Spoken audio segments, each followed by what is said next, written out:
The Chicago Blackhawks are in one of the deepest rebuilds in the NHL right now. They've acquired a ton of pieces through the draft and adding through trades, but it's time to take those pieces, add some more, and pull this team from a rebuilder to a Stanley Cup champion. Immediately right out of the gate, Connor Bedard is the big fish here, obviously drafted in 2023, number 1 overall. His progression in real life has been a little weird so far. I think in real life, he's had a struggling sophomore season, but coming into year number 3, I think the expectations are really high. I don't think anybody blames him. He has a terrible team around him, and it's going to be really hard, to put up amazing numbers when that's the case. But in the game, 91 overall already in my sim. He is a franchise medium. He's obviously the face of the franchise. He's the guy we're going to build around. Another huge piece that they added in the 2025 draft, especially on that forward group, is Anton Frondell. They got him at number 3 overall in the draft. We got him at number 1 overall just to make sure we got him. But two-way forward, I think he projects right on that first line pretty soon, maybe one more year of development before he's up there. But him and Bedard on that first line could be a pretty lethal 1-2 combo, and I think he projects really well in the lineup. A two-way forward, I like what he brings to the team. He's pretty big, 6'1", 187. I know Bedard, the big knock on him is that he's not very big, and I'm going to try and remedy that by building a good big team around him. Other than Frondell, they have a few pieces on the forward group already on the roster that I think can factor into the lineup long term. Frank Nazar is a guy, obviously, that has slotted in already. 5'9", so a little undersized as well, but a sniper, a lot like Bedard. Not as good, obviously, but a sniper, a little bit smaller, has a good shot. He isn't the fastest guy in the world, much like Bedard isn't, but he just knows where to get on the ice. I think his development, probably on the second line or so, will be huge for the team. So hopefully he can keep getting better. Lucas Reichel is also a guy that's been on the team now for a little bit. Two-way forward, drafted in 2020. He's 23 years old, so he still has a lot of room to grow. But I think this is somebody as well at 6 foot, 175, that's a little bit undersized. So that's, the big knock here is that this team is a little bit on the smaller side, especially on the forward group. So I think bringing in some larger bodies, some stronger guys will definitely help that. But I think this is somebody that can definitely slot in lower in our lineup, bring some good offense and defense from the forward group, and I think he is a big piece moving forward. Oliver Moore, a first-round draft pick in 2023, also a two-way forward, also on the smaller side, 5'11". He is a little stockier at 192. I think he can probably hold his own down the middle at center position. I know Bedard potentially could move to wing as well, but I like Oliver Moore progressing okay right now in the game at 79 overall, top 6'4" potential. Another prospect that they have moving towards being a big contributor in the lineup. Next up on the forward prospect list, Boisvert, power forward, a lot different than what they drafted recently with Bedard and some of the undersized guys. At 6'2", 192, he can definitely hold his own down the middle. He has a lot of physicality to his game. He's strong. This is somebody that I really hope develops for us because I think he could be a really big asset to this team. He has a good shot as well. I think this is somebody that they probably expect to develop pretty nicely for him. He has top 6'4" potential in the game, so I think this is somebody that we'll keep down in the minors, maybe a year or two more. He's only 19 years old, but I do factor him in later in the rebuild. Moving on to the defensive side of the prospects, Levshunov at an 84, progressing really nicely so far in our sim. 19 years old, 6'2", 210 pounds, right D, a really coveted position. Being an offensive defenseman, he has a lot of offensive skill, but he also is relatively responsible on his defensive end right now, but he needs a little more progression there. But I think this is somebody who will be in the NHL this year for us. Korchinski is kind of in the same boat, left D, 83 overall, medium elite potential. He is an offensive defenseman as well, so a lot of offensive skill here in terms of these two top defensemen, which is not a bad thing, but we definitely have some need for some defensive guys moving down our lineup. And that's where Alex Vlasic slots in at 6'6", 217. He's an absolutely massive human on the backside. 83 overall already, defensive defenseman, so he slots really well with Levshunov on his right side. And yeah, I think this is somebody that they probably project in real life to be doing good things for them in the future, and I really hope he progresses well for us as well because we need that defensive prowess on the back end right now with our two offensive guys. Other than him, Sam Renzel is here as well, offensive defenseman like the other two. So I don't know where these guys all slot in. Renzel could be a trade piece for us. We just don't need that many offensive defensemen. But he is progressing pretty well, and I like his size. At 6'4", 180, he has a lot of physicality as well. I think Renzel could be a good piece for us. It's just that offensive defenseman player type is something that we have plenty of right now. And goal is one of the more interesting positions for the Blackhawks. Spencer Knight obviously acquired in a trade from the Florida Panthers. Right now, he's only a backup goalie in role, but he does have medium elite potential. 83 overall right now, still really young at 24 years old. I think there's all the skill in the world. He is up for a contract pretty soon, so we'll see what he wants. Soderblom is also here, 25 years old, so a little bit older than Knight. Only has starter medium potential, 82 overall, but I think the plan in the game and probably in real life is to let these two guys battle it out and see who rises up, who becomes that number one goalie. And then we have Brossoit here, 82 overall, so right in line with these other guys, but at 32 years old, I don't think he factors long-term for us. He's not a bad guy to have around, though, especially in real life developing these guys and, being a veteran presence. But in the game, he probably is somebody we look to move out. I doubt he has a lot of, value, but we probably just don't need 3 82 to 83 overall goalies in our system.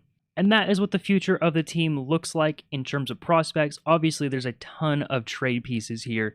To Bertuzzi, Donato just signed a new contract, but I wouldn't be afraid to trade him if the right offer comes up.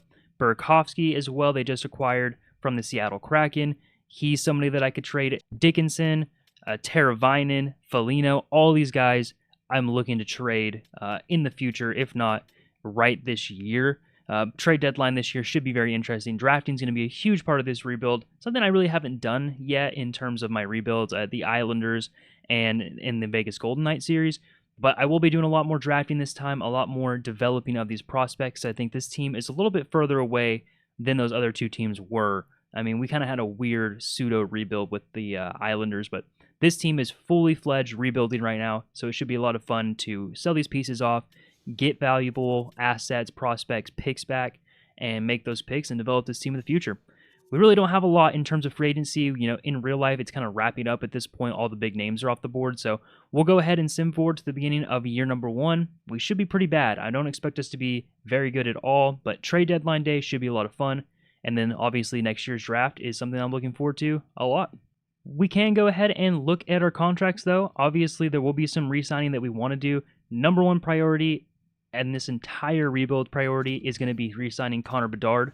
He does not want a lot of money right now. Already a 91 overall at 9.5. This is a deal that I would do in a heartbeat.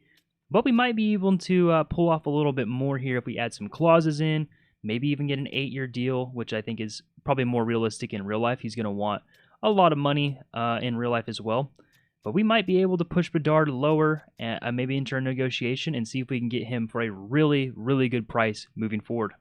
This is what the contract for Bedard is going to end up looking like. 8-year deal, $9 million a year. I think you would take that in a heartbeat if you're the Chicago Blackhawks. He does have a full no-move clause in year number 8. Not a big deal. I don't expect him to be bad. He's only 19 right now, so he'll only be 27 when this deal is up, and then he'll get a huge payday. We'll go ahead and send that over to him. Hopefully he agrees. Korchinski's a guy that needs a contract as well, still an RFA.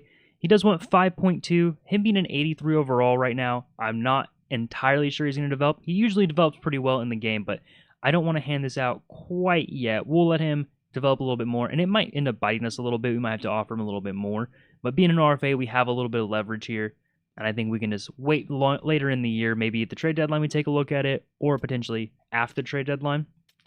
Other than him, though, Nazar, somebody I'd like to bring back. He should be relatively cheap. Yeah, he only wants a 1-year deal. I might be interested in pushing this out.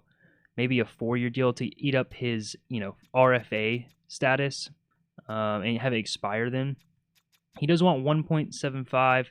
I might go ahead and bump this up to like a $2 million deal and get him in an RFA. I think that is, it's still a good deal for us. He should progress at the bottom of our lineup. Lucas Reichel needs a deal as well. He wants 2.25, and I might do the same kind of thing where I just eat up his RFA deals, which is only 2 more years for him. So maybe we bump this down a smidge. Maybe we can get both of these guys at $2 million. I think that is fine moving forward. Not a lot of long-term there, but if either one of these guys develops, we should have a little bit of money to hand out to them in the future. And the rest of these guys are just prospects, so I will clean those up later on. But I think those are the big ones. We'll sim forward a couple days, see if they agree or see if we need to rework some of these. But then we'll just move forward to the beginning of the regular season. Nazar is going to reject the contract. He doesn't want that many years, so we might have to rework a little bit and maybe just offer the years he wants to get him to come back. Reichel is going to be back. He accepts despite wanting a larger market. But he is going to be back, and I think that's going to be a good piece for us moving forward. We have a couple years now of him at a pretty cheap deal. And Bedard is back. The big fish landed here. $9 million a year. That's a great deal for us moving forward. A franchise potential type of guy. Back in working on Nazar. He didn't want a 4-year deal. Maybe we'll try a 3-year deal and bump up the money a little bit more again. We'll send that over to him and see what he says. And Nazar is back. So we got a few years of Nazar as well as Reichel. So a good lockup there. That's really it for contract extensions right now. Like I said, there are some lower level guys that we'll take a look at later. We're going to go ahead and sim to the regular season now. Take a look at what our lines look like. I'm going to set up some scouts and some coaches, and then we'll get into year number 1. Simming towards the start of the year, just set up all my scouts and my coaching staff, and we're already getting trade offers for our guys that I just can't pass up. A 5th, a 6th, and Brossoit, somebody who's probably never going to see the ice for us, over the Minnesota Wild for a 2026 second-round pick, so that's a pick next year. This is just too good of a trade. I don't really know why the Wild want him, considering their goalie situation right now is Wallstedt and Gustafsson, but hey, I will take a second-round pick from them every day of the week for a guy that will literally never see the ice for us. So just going to continue to go through here. Mikheyev, Lafferty, a 2nd and a 4th. We're getting good offers. I'm going to decline this one, but moving into the year, I might stop the sim a couple times just to accept these offers. Again, we're just looking to be bad this year, so I'm not really worried about shipping guys out before the season starts.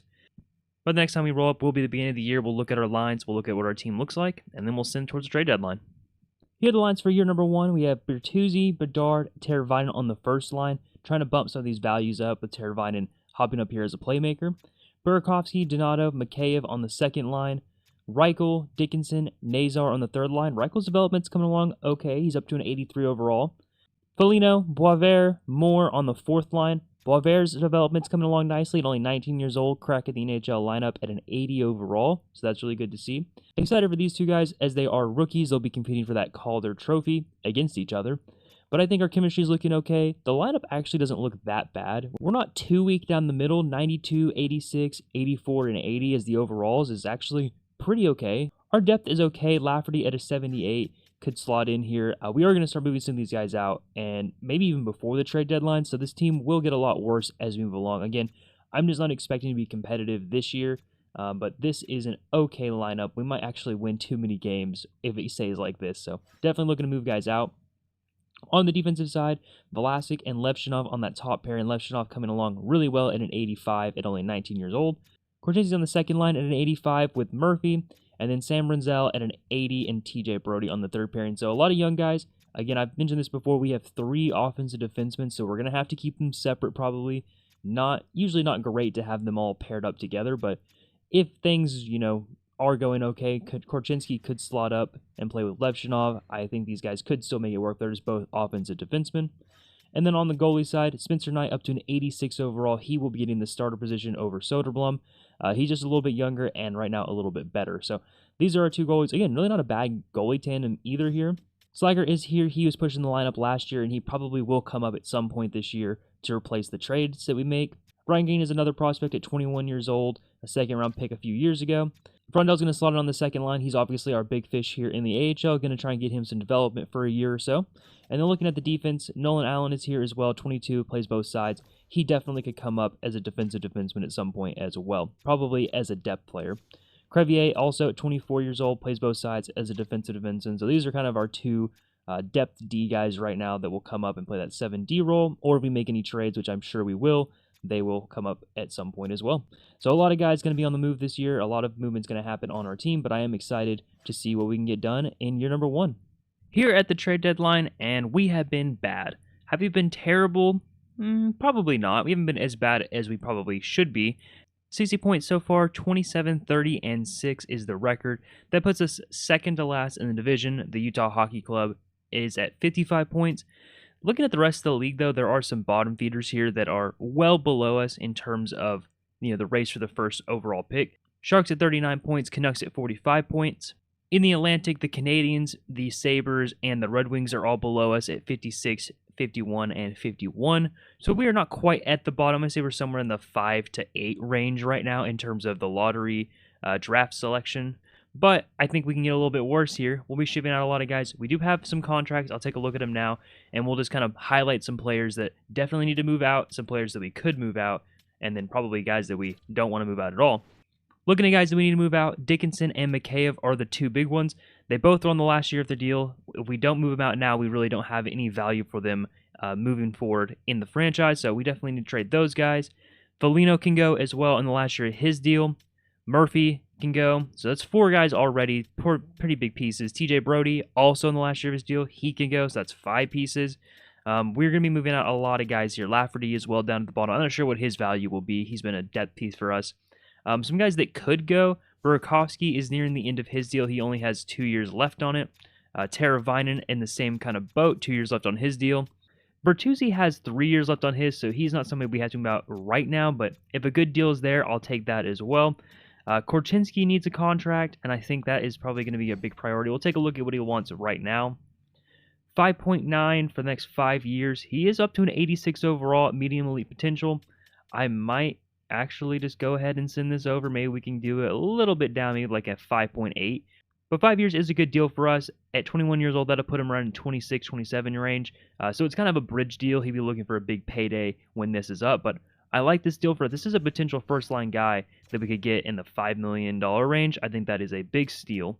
Spencer Knight is also looking for an extension, so we'll take a look at what he wants. Only 1 year at $6 million. He is making 4.8 right now. 87 overall, he's getting better, but he is an RFA still. I might wait on this contract, and maybe we can use that RFA status as leverage. Soderblom as an 84 is also progressing this year, and he's making 2.9 for the next 2 years. So we kind of have to be smart with these guys. They're going to want pay raises at some point. We might have to prioritize one over the other. But right now, Knight is far and away the better player at an 87 and a medium elite potential. So he'd be my priority to keep. It's just what's the price tag look like for him. I don't think $6 million is too bad. I just want a little more, some more years on there probably. Getting up in the 3-year range, he wants $7 million. So we'll play around with this a little bit more, probably in the offseason though. I think that's a better time to do it.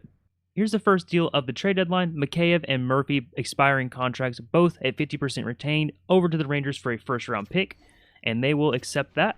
So we're going to go back in. That clears up a couple of those contracts we needed to move out.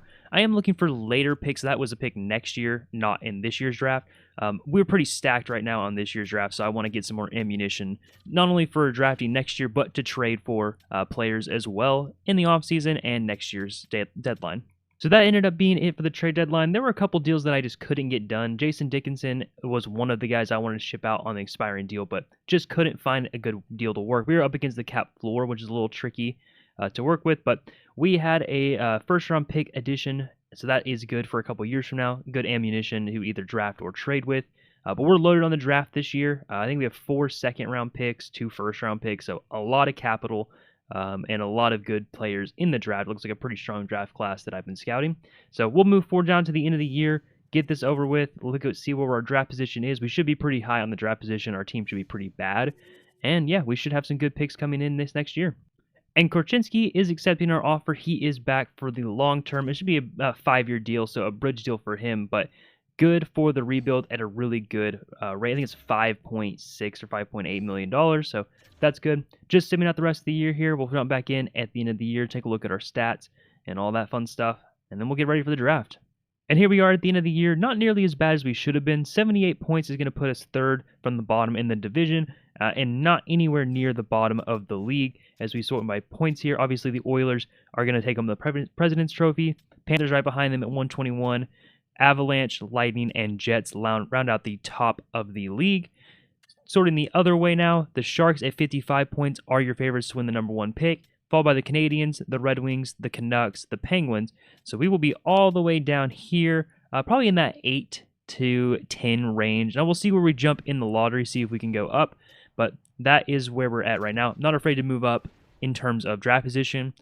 For our points this year, we had a couple standout performers. Obviously, Connor Bedard is here, 107 points, only 20 years old still, putting up over 100 points in the season, almost 60 goals for him, so he is doing great. Already at a 92 overall, franchise medium potential, and we have him locked up for a long time at a great deal. In terms of the next guys in the list, Bertuzzi put up 92, almost 100-point season out of Tyler Bertuzzi at 31 years old, so a really good year out of him. Hopefully that pumps his value up a little bit as he's up to an 87. Teravainen put up 58 points, Donato 52. It really fell off after those first 2 guys. Burakovsky put up 44 points. Levshunov, only 20 years old, put up 41 points, over half a point per game, so that's a really good year out of him. Nazar at 36 points, not a bad year out of Nazar. Dickinson 36, 33 for Korchinski, also not that bad. Lucas Reichel put up 30 points, a nice year out of him. Boisvert put up 23 points, not a bad year out of Boisvert in his rookie season. Was a negative 14, but most of this team is going to be negative. Oliver Moy put up 16 points in his rookie campaign. Neither of those guys, I bet, are near the top of the rookie scoring, but not a bad year out of them. Vlasic at 12 points, obviously defensive defenseman, and Renzel put up 11 points. He didn't play the entire year, though, 82 games, so he probably should have more points out of an offensive defenseman, but he wasn't on the power play or anything, so he didn't have a lot of opportunity to do it. And our goalie situation was a little bit rough. Spencer Knight put up 33 wins and 894, a 325, so not good numbers out of him. Soderblom an 892 and a 334, so even worse numbers out of him, but they did have a bad defense in front of them, a bad team, so not too surprising that they didn't have great years. Going to take a look at the entire league now and see what the points leaders were across the entire league. Connor McDavid 149 points, Draisaitl at 129, really good years out of them. Barkov 112, Rantanen at 111, McKinnon 111, a lot of guys over 100 points, and there is Bedard up right above Matthews, Aho, and Ehlers. Evan Bouchard had a crazy year from a defenseman, 103 points out of him, 86 assists, absolutely crazy. In terms of goal scoring, Mikko Rantanen hit 70 goals for the Dallas Stars. We had 4 guys over 60 goals, almost 5 if you count Bedard, so a lot of scoring this year. Goalies, it seems like, had a rough year in the sim. Taking a look at the goalies, Stuart Skinner is going to have 47 wins, lead the league in wins, a 901 and a 289. Bob Roski, though, had a pretty good year, a 918, a 238 with 44 wins. Blackwood as well, 912, 256. Really good year out of Joey Gaudreau in Seattle, a 914 and a 273. Peter Mrazek had a 915 and 268, so, not bad years. Ottinger, Shesterkin both had 900 save percentages and put up 37 wins. So it looks like the goal scorers had the better of the goalies this year, but not too bad of a year out of goalies, but a lot of points, a lot of goals. So we will now sim through the rest of the playoffs. Obviously, we're not in them, so we're going to be looking forward to that draft. Going to finish up my scouting as well, and we move into the draft with a lot of picks, a lot of ammunition to move up. We'll take a look at our draft position, and then we'll get that underway. The Carolina Hurricanes were the Stanley Cup champions in a sweep over the Colorado Avalanche. We'll take a look now at the playoff stats, even though we weren't in them. Still fun to take a look. McDavid, 26 points in 20 games. Ehlers, a great performance out of him. He's likely your Conn Smythe winner, 25 points in 21 games. Put up 10 goals as well. Makar, 24 points in 24 games. Only 1 in goal, but 23 assists. Aho, 23 in 21. Draisaitl in 22 and 21. Necas, 22 in 24. So good playoffs across the board here from these top guys. Take a look at the goalies now. Kochevkov is your Stanley Cup winning goalie, 16 wins, a 917, a 232. A pretty good playoff performance out of him. Blackwood, a 904 and a 311, just not good enough to get the Stanley Cup done. Skinner right below him at a 913, 256, good playoff performance out of him. 911 out of Shesterkin and a 291 will wrap up your goalies with double-digit wins in the playoffs. Looks like Hellebuck went crazy for 12 games, a 929 and a 221, but just couldn't get it done with his team. But that will wrap it up for the playoff stats now. We'll sim forward to the draft. That is the next step. Here are the draft lottery results for this year's draft. Montreal will jump up to number 1 from 2. Detroit is going to go up from 4 to 2. Other than that, San Jose drops from 1 to 3.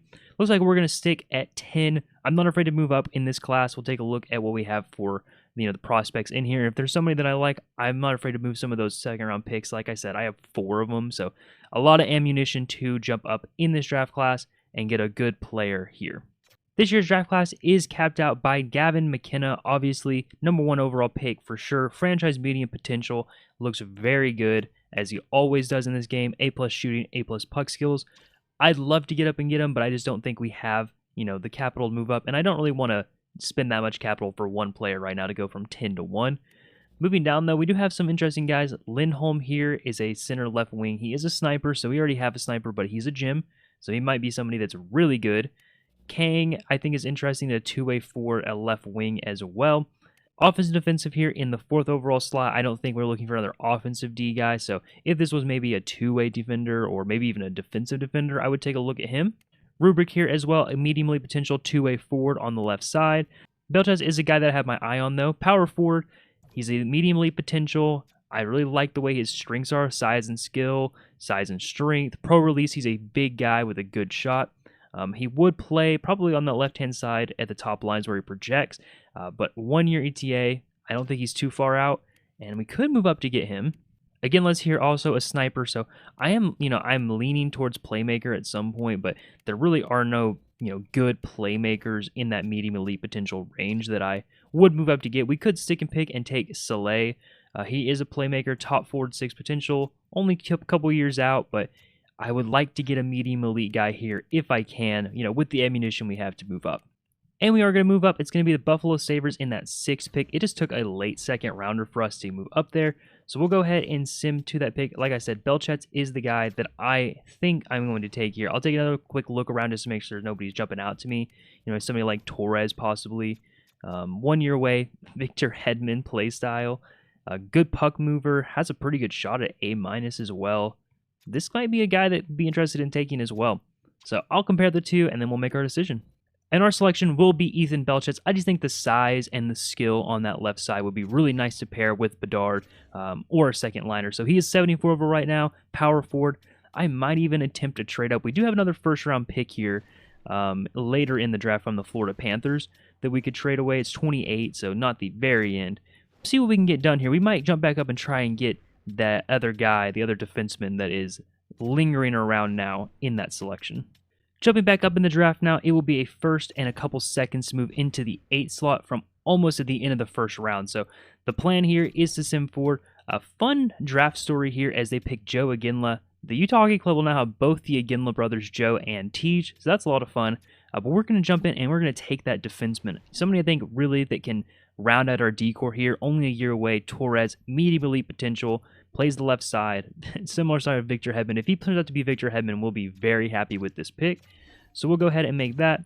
And then we have a pick here in the 42nd overall pick. We'll take a look at players. Again, a lot of draft capital that we have this year, I'm willing to move, which I have done. A lot of to move up in the draft to get a couple good players, but not afraid to move up again if we see a guy that we really, really like. Looking at that next pick in the draft, we have a guy, Dale Bois, low elite potential. He is a gem. We have to move a little bit. He's at 35 rank. I think we have the 46th rank pick. So we're going to have to make a trade here and move up a tiny bit for him, but I think it's worth it to bring in a low elite gem. So we'll see what we can get done, see who has that pick that we're looking for, and hopefully this doesn't cost us too much to move up just about 10 spots in the second round. And we are moving up with the Canadians, so we'll send out to that pick. Hopefully he lasts. We are going to go right before that pick is made. And he is still here. So a low elite potential center, a playmaker, a little bit undersized for sure, but 72 overall out of the draft, that's not too bad. Our next pick is at 74. Take a look around and see if we have anybody that we're really interested at 74 now. And at 74, if we can jump up about 4 picks, we could pick up another low elite potential winger.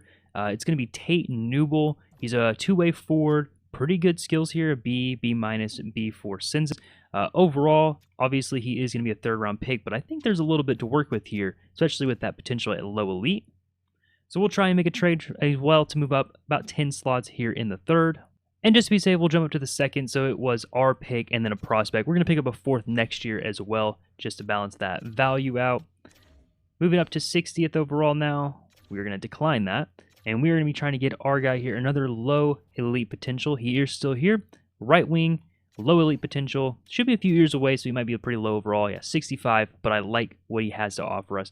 That's going to do it for our draft, though, so we'll sim out the rest of the draft. A lot of good picks here, a lot of good players for the future. Really happy with how this went, and I think we are really set up now, especially on the defensive side, picking up another medium elite potential defender. Somebody who plays, the two-way defender style is really good for our team. That'll be it now. We'll set everything up. We'll look at the contracts as we move forward to the re-sign phase, and we look forward to the free agency period. Here we are in the re-sign period, and we have a lot of money to spend, $34 million, so a boatload of funds. We do have a couple guys we want to bring back. I think the biggest one right now is Spencer Knight. He's looking for a 2-year deal at 5.3. I'd like to bring him back for a little bit longer than that. Maybe something like a 4 to 5 year deal. Being 25 years old, he's progressing nicely, an 88 overall, got a couple X factors.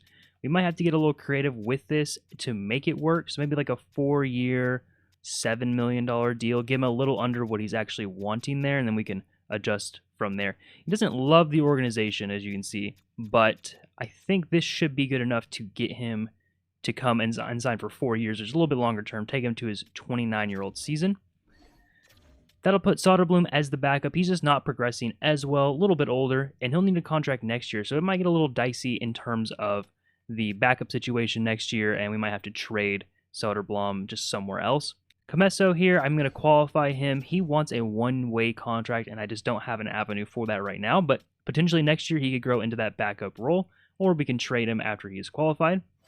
Other than that, though, most of our contracts here, the core is, the young core is locked up right now. Dickinson, Foligno, Brody, these are guys that we weren't able to trade at the trade deadline last year. Going to try and bring them back on one-year deals just to try and create a little more trade value for us. These are going to be guys that we flip next year at the deadline. Dickinson doesn't want to be here, and he wants a 2-year deal. I'm not going to do that, so I'll bump it down to like a 1-year, 2.1. He's probably not going to come back, but if we do, we will go ahead and use him as trade bait as well. Brody, same situation. I'll bump this down to like a 1.9 on a 1-year deal, just looking to flip these guys. Lafferty as well. Any of these guys don't sign back, I'm not too worried about it. They're not going to be big pieces of our team moving forward. The rest of these guys, these are younger contracts that I'm going to look to extend probably for the rest of their RFA years, just something that I like doing. So I'll probably do something like a 3-year, 9.5 for Kaiser, and the rest of these guys will be very similar. So I'll clean all these up, and then we'll circle back around and see what deals we get done. Foligno will return on the 1-year deal. TJ Brody will reject our offer. That's fine. Jason Dickinson also will test free agency, and Lafferty is back as well. So we have 2 pieces we can flip at the deadline again, and then a couple more prospects. This is the one I was looking for.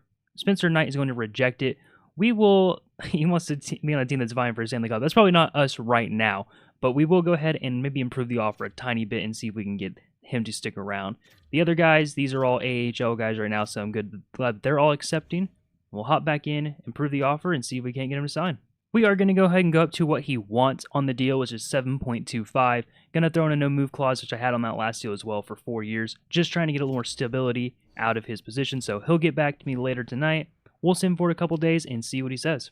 Still rejecting the offer, so we might have to overpay a little bit to get him on a longer-term deal, which I am willing to do. I think he's going to grow nicely into it. So here is the deal, 7.5 now over 4 years. Again, I think that's still a really good contract for an 88 overall, 25-year-old who should just continue to grow.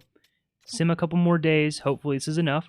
And it is. Spencer Knight will be our goalie for the future. Happy to have him on that good contract moving forward. That'll be it for our re-sign period. We're going to go ahead and sim forward to free agency and get this free agency period underway with a lot of money to spend. I believe it's going to be $26 million. So we can pretty much go after anybody we want. Now, the question is, can we lure them to the Blackhawks? That's another question that we'll have to answer.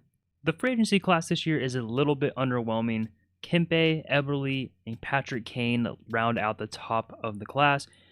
All 87 overall. They're not terrible, but there really is nobody here that I think is like a superstar ready to be a long-term piece on this team. A lot of these guys are older. Eberle's 36, Kane's 37. Even Alex Tuck here is a 30-year-old, so that's relatively old in the game. He wouldn't be a bad option, but I think I like our options that are coming up a little bit more than I like bringing in a 30-year-old Alex Tuck. I don't mind Faravari, 26 years old, 86 overall. 6.5 is a little rich, but not too bad. I think that's good for how the contracts age in this game, especially for defensemen. But he is an RFA. I gotta imagine the Capitals would just match this, but he does fit in pretty well with our team. John Carlson's here as well, so another Caps defender, but not a bad option either to bring in somebody, a veteran that potentially we could ship out. I'm on 6.2 for the next 2 years. Money really isn't a thing for us right now, so I could potentially be interested in that and flip him for picks at the deadline. Trouba here, I'm not too interested in Trouba, but he is kind of a similar situation as Carlson where I could flip him, but he does want 4 years as opposed to Carlson's 2. Patrick Laine, Riley Smith, these are guys that maybe we make an offer on them, but I'm not too intrigued by them. Maverick Bourque is here as well, also an RFA. He would be a fun option, but he is on the smaller side. We're building a small team already. Do we really want to go small again down the middle? Maybe, maybe not. But he's a playmaker, so that probably fits our team okay. I just don't know if Maverick Bork is the answer, and the Stars will probably match. Gully is here as well. 24 years old, 85 overall. I probably prefer him to Faravari just because he's a little bit younger, but also an RFA, wants almost exactly the same amount of money. I might offer one of these two defensemen between Gully and Faravari and just see if we can steal him away. Perfetti here as well. Perfetti's an interesting guy too, also a little bit undersized, also a playmaker, kind of like Maverick Bork, but he does play center or left wing. Very, very similar. Wants a little bit more money and a little more years as well. So not sure if that's something we could pull away from the Jets. And Simone Edvinsson is here as well. 84 overall, 23 years old, wants 5'6". I would offer that for Simone Edvinsson. The guy is he's good. He's a two-way defender as well, and he fits in on our team. Again, RFA though, so probably only going to offer one of these guys, Edvinsson, Gully, and Faravari, but I will try to bring one in. Taylor Radish as well, a little bit on the older side. Jamie Benn, very much on the older side, but I like Jamie Benn, obviously. Being a Stars fan, he's the captain of the team. It'd be fun to bring him in. He's a big, powerful forward. Fits in on our third line, so maybe Jamie Benn, somebody we bring in and potentially look to flip later on. Same thing with Brent Burns. Yeah, there's a lot of options here to bring in. I will look also at younger guys on the two-way side to bring in, but I think for the most part this year, it looks like we're going to be picking up guys that we're going to flip later on, probably not long-term pieces of this team.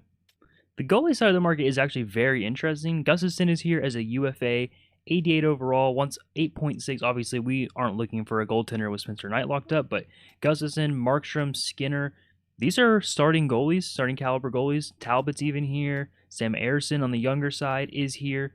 So I think there are definitely some interesting prospects here, interesting players here in terms of the goalie side, but we're not really interested in that right now. Circling back on this side of things, I just don't think I want to give up the compensation involved with offering a contract to some of these guys, like Faravari here. Just going to pretend to offer this over, and you can see what the compensation is: a first, a second, and a third. That's just more than I want to give up for a player that is really not going to be one of our top-line defensemen with Korchinski, even with Vlasic, progressing. So I think I'm really going to avoid any of the RFAs right now. But I think I am going to go ahead and offer John Carlson. I think he's a good option on that right-hand side for us. $6 million, I think, for 2 years is probably fine. Maybe even a little less than that if he's interested in going lower. And there are teams interested in him as well, so I kind of have to be mindful of that. Not sure he will sign with us, but if he does, that's a flip, and that's a trade and flip kind of guy. Trouba would be maybe a backup option if he doesn't sign. Another option on the sign and then flip at the deadline is Patrick Kane. 1 year, $5 million. I'm not sure he signs this deal, but he would definitely be a trade piece for us if we move forward. Just a 1-year deal kind of sets that up. He could go to a team that's a little more competitive right now. Similar situation with Cal Palmieri. He's really cheap though, 2.9 for 2 years. I'll go ahead and bump this down to like 2.8. Just save a few bucks there, but he's somebody that I definitely think we could flip out at the deadline. And Brent Burns as well. So another just flip piece. He wants a modified no trade clause. I will not be doing that. So he probably won't sign this deal, but I'll go ahead and send it over just for fun. Nobody else is offering him. Bernard Docker is here actually as a UFA at 26 years old. So he's a little bit on the younger side. I like that. I'm looking for a little bit of a younger defenseman on that right side. 3 years at $3 million, I think, is actually a pretty fine deal for somebody who's a little bit, further down the lineup. He's going to be like an 82 overall. I think he has some room to regress still. He could be up to an 84, 85.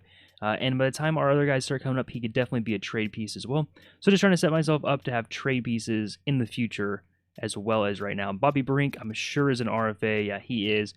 But he's an interesting guy as well. A little bit undersized at 5'8", but can score a little bit for us. Probably not going to offer him, though, because he's an RFA.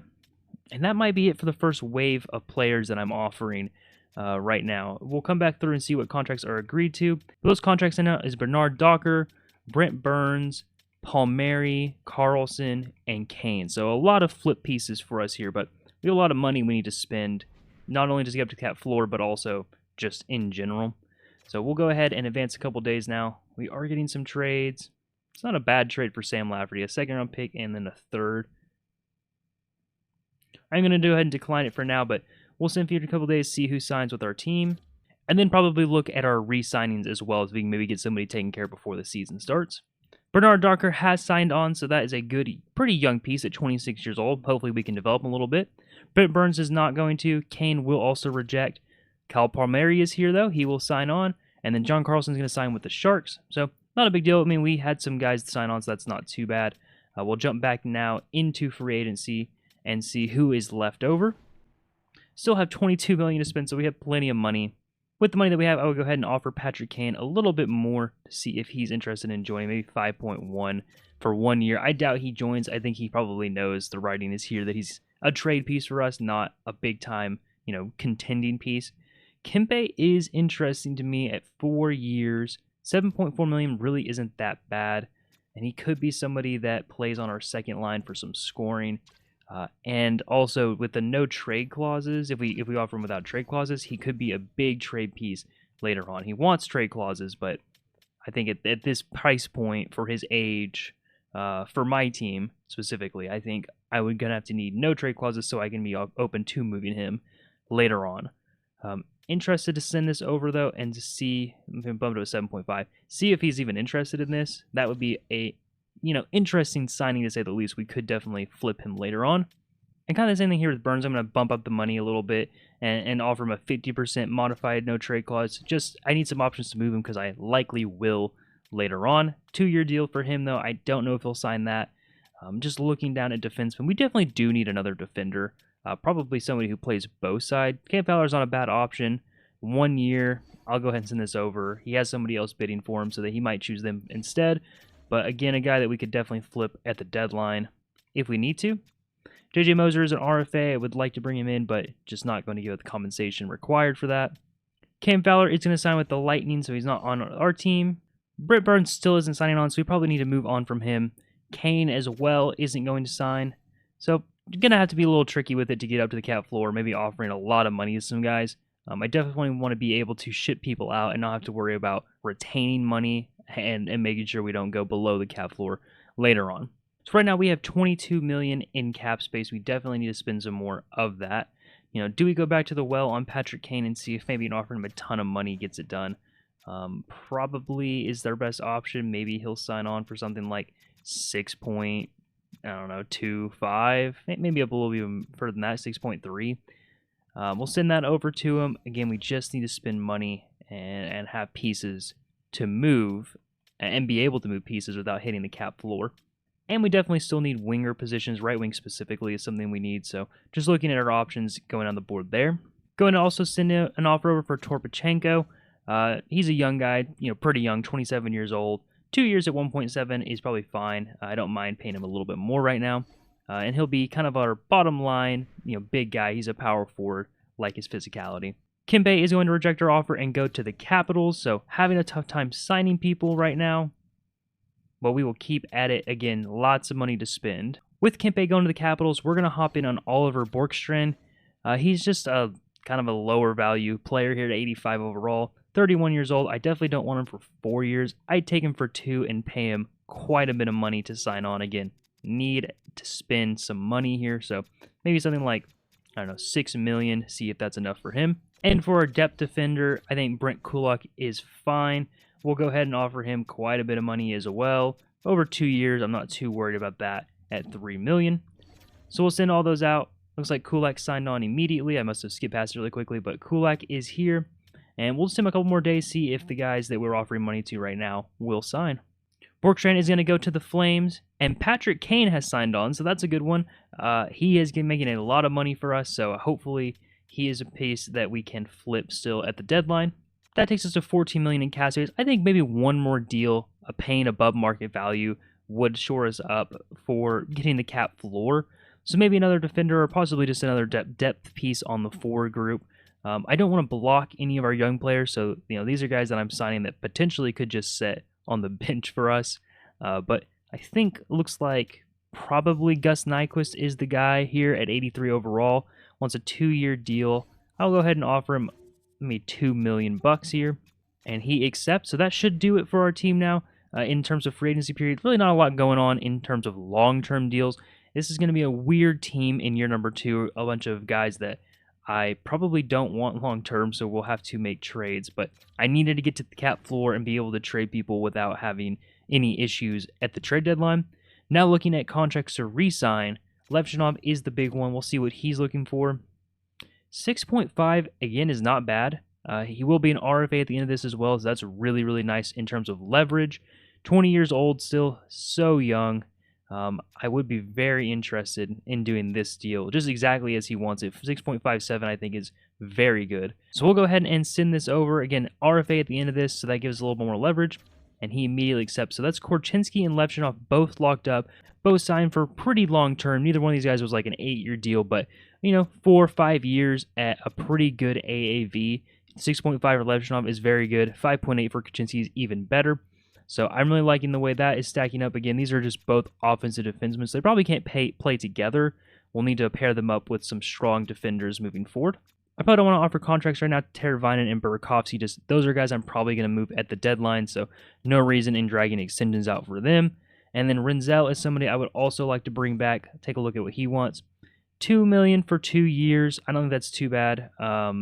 RFA again, so hopefully he develops a little bit, and then we can bring him in. So Renzel has a contract offer. He's also somebody that I could, be a trade piece on. He's a young guy, but being an offensive defenseman, do we need an offensive D on every single line with Levshunov, Korchinski, and Renzel? I'm not sure, and those two guys are just better than he is right now. Now, he is still young. He could grow. But that will be it. We will go ahead and sim forward and look at this ragtag team of veterans and very young players and see what we look like moving forward. Renzel is back, so that closes out our re-signing and our signing. So that will actually be it. Finally moving on to the year number 2 roster. Here are the lines for season number 2. Bertuzzi, Bedard, and Patrick Kane will slot in on that first line. Burakovsky, Donato, Teravainen on the second line. Lucas Reichel, Boisvert, Nazar on the third line.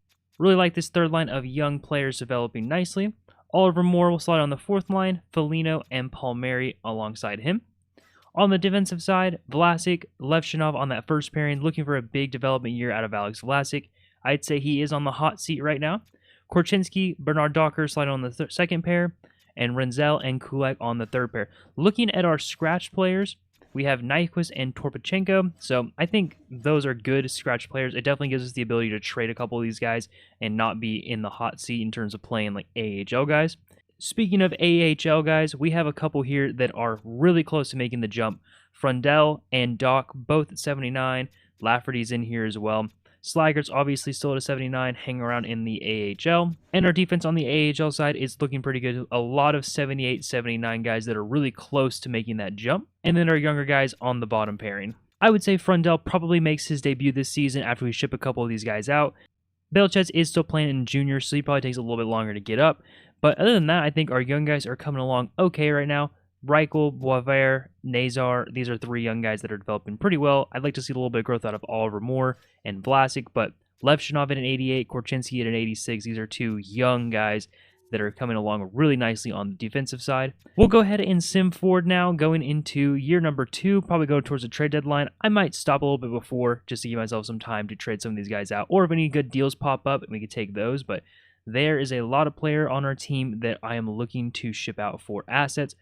And I might even take a swing on a young, good player in a trade at some point as well to improve this team for the future.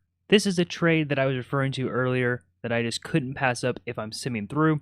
A third and Foligno over to the Blues for a second and Torrey Krug. Now, Torrey Krug makes a lot of money, but that will really help us with the salary cap floor. We have a ton of money already. And Foligno is a fourth-line player that we're going to move up, basically, from the third to the second round. For that, I think that's good value, and again, just helping us with the cap floor as well. So this is kind of a 2 birds in 1 stone kind of move for us. We'll go ahead and accept that. Again, just too good to pass up while simming through. We are getting close to the trade deadline now, and we've getting a lot of offers for Donato. A lot of these 2 second-round picks for Donato, I think we'll be able to make a good move for him this year probably, and get a lot of good value out of him, but we'll decline this one for now. Pick back up when we have another trade or we get to the trade deadline. And the day before the trade deadline, we're not doing too bad. 31, 23, and 8. That is good enough for 4th in the division and a wild card spot. Now, I'm going to ship a lot of guys out at the deadline. We are still going to be sellers. Don't get confused here because we're doing okay this year and are in a playoff spot. We are going to continue to sell. We have a lot of pieces to move off. I might even start selling off before the deadline just because there's so much to move and so little time on deadline day. So I'll go ahead and jump around, see what we got going on in terms of trades. And the first trade, I didn't expect it to go through so easily. It was Bertuzzi and Burakovsky over to the New York Rangers for Alexis Lafreniere. A huge pickup, pairing 2 first-round picks up together on that first line. Taking a look at it now, yeah, he was slot in on the left side where Bertuzzi was. Bertuzzi was just pumping his value up. He was up to an 89 overall, but he was getting older, and his contract was coming up to an end here in the next couple of years. Lafreniere, however, 25 years old, still super young, playmaker archetype, which is perfect for that first line with Connor Bedard, or even the second line if we have somebody come in. But a really, really good pickup for us. Again, I didn't expect it to go through so easily, or I would have been on camera for it, but just, I think, a really good pickup. A great contract as well at 5.7 for the next 6 years, so really cheap. Somebody who can play on the first or second line for us. Really like that deal moving forward. The next trade I'm going to be looking at is an interesting one as well. Teuvo Teravainen on the last year of his deal, a first, 2 seconds, and a prospect defenseman over to the Buffalo Sabres, looking to pry away Owen Power, another former first overall pick, so we're just assembling first overall picks at this point, but he plays both sides, two-way defender, would fit in perfectly on that first line with Korchinski or Levshunov, whoever is playing better or higher overall that year. Gonna send this over. It's not quite there yet, but we're going to keep working on this one. Here's my final offer over for the Buffalo Sabres for Owen Power.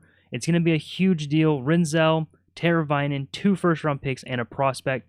Rinzel's just a defenseman that is an offensive guy on that third pairing. I'm not sure we have space for him with Levshunov and Korchinski and the way they're progressing, and he really hasn't progressed a ton so far, although he is young still. Owen Power is just such a dynamic defensive guy for us, can fit in with either side, either guy. I really think this is a huge addition to our team, and a good contract, 8.3 for 5 years, is really good. Going to send this over, and they're going to accept it. So Owen Power, again, another first-round pick that we're just assembling of at this point, but our team has gotten a lot better before the trade deadline even happened. So now we'll jump into the trade deadline and we'll start selling off again, looking to replenish those first-round picks. I need to get at least 1 back for next year. So we have some guys to ship out, and we're going to get to that. First up on the trade deadline is going to be Donato, a prospect, a 3rd, and a 6th for a first-round pick next year in the draft, just replenishing that first-round pick right off the bat. So we'll go ahead and make that trade. Then we have a couple more guys to deal, even Patrick Kane, Paul Mary, Brent Kulak. So a lot of older guys with their contracts coming up that we can definitely move out to replenish some draft picks. Kyle Palmieri will get us 2 third-round picks from the Carolina Hurricanes. That's really good value there. After Palmieri, we have a couple more guys. Lafferty is somebody I could ship out. Patrick Kane is somebody I could ship out. So we'll keep searching around, take a look at what they have to offer for those guys, and see if it's worthwhile to ship them out now. Patrick Kane at 50% retained and a 7th-round pick will get us a 2nd and a 3rd next year in the draft. Go ahead and send that over. That's going to call up Anton Frondell. He likely makes his debut with all the guys who are shipping out right now after the trade deadline. So another big piece shipped out for us. Next guy I'm looking at is probably Brent Kulak. We had a trade pop up with him that was pretty good. So we'll take a look at what the offers look like now. I mean, 2/3 for Kulak is really good value. So I'll probably go with something like that. The Oilers are going to do 2/3 in 2027. That's this upcoming draft. So we'll go ahead and accept that because that's a really good deal for a guy that at this point was just our depth defender. And the last guy I want to take a look at finding a deal for is going to be Sam Lafferty. He's an 80 overall, hanging out in our AHL. So if we can get something valuable out of him, maybe even a 5th-round pick, I think that's probably fine next year in the draft. We'll send him over to the Rangers. Go ahead and get that done. So yeah, that is pretty much it for a deadline. A lot of movement, a lot more movement this year than there was last year. Some huge pieces added in Lafreniere and Owen Power. I think this team is shaping up, and we should start really hitting a stride, probably going into year number 3 and year number 4. And here we are post-trade deadline. This team is not looking so good after gutting them at the trade deadline, but it's all for the best. I think we are looking really good moving into next year. Lafreniere, Bedard, Nazar on that first line, Reichel, Beauvoir, Nyquist on the second line, Torpachenko, Oliver Moore, Slager on the third. Frondell will make his NHL debut on the 4th line with Colton Dock and Gavin Hayes. Our defense, Owen Power, Levshunov on that first line looks really good. Those guys should keep growing together and be a really, really good top pairing for us one day. Korchinski, Bernard Docker, still a weak spot on that side. And then we have Vlasic and Torrey Krug on the 3rd line. So certainly not going to be good, but we'll go ahead and finish out the rest of this year, have some scouting to do, and then we'll hop into next year for the draft. First, we'll take a look at the stats and everything like that, of course. But then we have a draft set up with a lot of good picks, a lot of 2nd-round and 3rd-round picks this year. And yeah, make a lot of noise, keep adding to our team, and our team should keep getting better. And I think we are on the cusp of competing. At the end of the regular season, this Chicago Blackhawks team, against all odds, did make the playoffs. We'll play Vancouver in the first round. We'll take a look at the records around the league and take a look at the stats on our team as well. At 42, 30, and 10, we finished 4th in the division, 94 points, below the Nashville Predators, Avalanche, and the Stars. The Blues snuck in as well at 88 points, right behind us in that 5th spot. For the entire league, the Hurricanes took home the President's Trophy at 121, Stars right behind them, Maple Leafs at 114, Panthers at 110, and the Avalanche at 106 round out the top 5. Looking at the stats this year, Bedard did take a step back. To be expected, he had a worse team around him, 87 points in 82 games. Lafreniere was our second best scorer, 51 points in 82 games. Nazar put up a pretty good year, 48 points in 82 games. Levshunov, over half a point a game, again, 47 points in 82 games. Wavar, a really good year out of him, 38 points in 82 games. Owen Power, 38 and 81, obviously mostly done in Buffalo. Oliver Moore put up 28 and 79, Reichel 28 and 73, Torrey Krug had a pretty decent year, 19 and 73, and Korchinski had a bad year, I would say, in terms of production, 18 points in 71 games, so hopefully that doesn't hurt his development and he can bounce back. Our goalies are the driving force of this playoff push, 922 and a 240 out of Spencer Knight, 32 wins, a really good performance. Soderblom just did get hurt at 926 and a 201 when he played though, picked up 8 wins in 14 games. And then Comesso, he came in on the backup side, 917 and a 281. Not a bad year out of him either. Only picked up 2 wins though and 4 losses. So I mean, Spencer Knight had an amazing year in terms of save percentage and goals against. Looking at the entire league now, we'll see how our players stack up. And it is going to be Nikolai Ehlers at the top of the league, 108. Aho at 107, so a lot less scoring this year. Rantanen at 98 points, they put up 52 goals again. Barkov at 92 points, Nylander at 92, and Matthews at 89. There's only a couple guys over 100 points this year. Looks like a little tougher to score. In terms of goals, Connor Bedard did lead the league in goals at 53, so he'll take home the Rocket Richard. 52 for Rantanen, 49 for McKinnon, 48 for Matthews, and then 45 for Kyle Connor. Goalies this year, Jake Ottinger put up a 936 and a 190, a 930 for Bobrovsky, and a 2 goals against.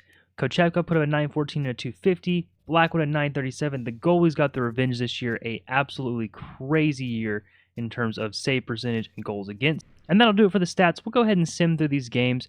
I think we're probably not expecting to make much of a push here. Just our team is not as good as it seems like it is right now in this playoff. So I'm expecting a pretty quick series here, but we'll sim through, see what happens. We're going to lose game 1 6-2. Game 2 is going to go our way at 3-2, but a 4-1 loss in game 3. Big game 4 here. Let's see if we can push this a little bit further. And we are going to lose that one as well. So we're down 3-1 to the Canucks going into game number 5. See if this team can push out again. They've been pretty resilient all year, but I'm not sure how much they can do in the playoffs. We are going to push a game number 6. Can we go ahead and push this one out to a game number 7 in the first round? We cannot. A 5-2 loss. A lot of injuries in the playoffs for us as well. So we'll take a look at our playoff stats here at the end of the playoffs. We'll sim forward, but we'll get ready for the draft. Here at the end of the playoffs, and the Dallas Stars are going to win the Stanley Cup Final. Nice to see from my hometown team. Going to go ahead and take a look at the playoff stats right now before we take it into this episode. For the Blackhawks, Connor Bedard did lead the team 6 points in 6 games, 4 goals, 2 assists. Nazar had 4 points in 5 games. Levshunov with a pretty good performance as well, 4 points in 6 games. Nobody here was really blowing us out of the water, but only played 6 games, did go out in the first round. Lafreniere was 3-6, Krug with 3-6. Frondell, 2 goals in his first playoff performance. Spencer Knight was a lot more human in the playoffs, an 8.83 and a 3.33 allowed, but this team just really wasn't up to par. It wasn't ready to go in the playoffs in terms of competition level. We're just not quite good enough yet. For the entire league, Rantanen put up 33 points in 23 games, 14 goals, 19 assists. That is a really good player performance from Rantanen. I imagine he's your Conn Smythe winner. Adam Fox, 31 points in 22 games, a good performance out of Adam Fox. Wyatt Johnson, 29 points in 23 games. Robertson, 28 points in 23 games. And Miller, 27 points in 22 games. Rantanen did lead the playoffs in goals, but Robertson was right behind him at 13, followed by Miller, Panarin, and Zibanejad. Jake Officer was your Stanley Cup winning goalie, but his stats really weren't that good. An 892 and a 293. Shesterkin tried everything he could to win the Stanley Cup, but at a 921 and a 252 wasn't enough to steal it from the Stars. Bobrovsky had an 893 and a 308. Joey Daccord had an okay playoffs, 911, 265. Vasilevsky had a great playoffs, but only played 12 games, a 929 and a 231. And the awards for this year, Art Ross is going to go to Ehlers. Hart's going to go to Sebastian Aho. Norris is going to go to Miro Heiskanen. Wonderful, love to see that. Aho's going to win the Lady Byng. Calder's going to go to Kang in San Jose. Conn Smythe going to Mikko Rantanen. This is going to go to Jake Ottinger. Great year to be a Stars fan. Jennings also going to go to Ottinger. Bill Masterton's going to go to Roy. Jack Adams is going to go to Wong in Philadelphia. Robert Thomas wins the Selke for the second year in a row.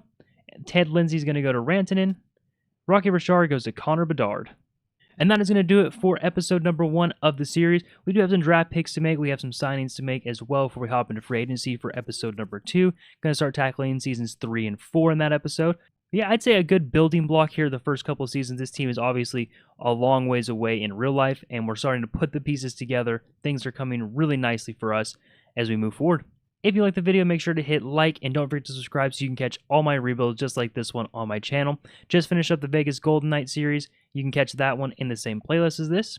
And as always, I appreciate all the support. Thanks for sticking around, and I will catch you next time.